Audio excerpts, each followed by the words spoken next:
Welkom op Magazinerij. Magazinerij is de opslag, dus vertaald betekent de opslagplaats van de koning. En het is een gebouw, een historisch gebouw uit 1824. En Chilea betekent dat waar je goed in bent en je prettig bij voelt. We hebben als doel met die markt om lokale ondernemers te promoten met hun lokale producten.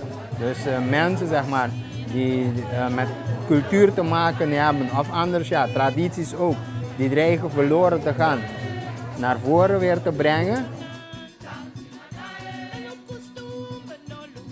De slaven kwamen vroeger hier hun rantsoen ophalen en dat gebeurde ook op zaterdag. Dus alleen ze hadden natuurlijk geen auto's, dus ze kwamen lopend.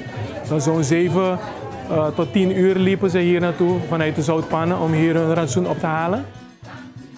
En nu willen we samen met de senioren, de ouderen, willen we het cultureel erfgoed van Bonaire levend houden.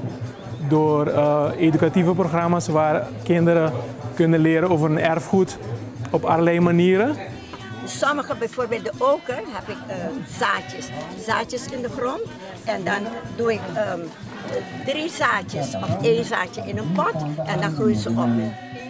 Iemand niet alleen maar het hoort, maar dat ze het ook zeg maar, in zekere zin kunnen proeven of beleven. Dat is eigenlijk in feite het hoofddoel van die hele markt.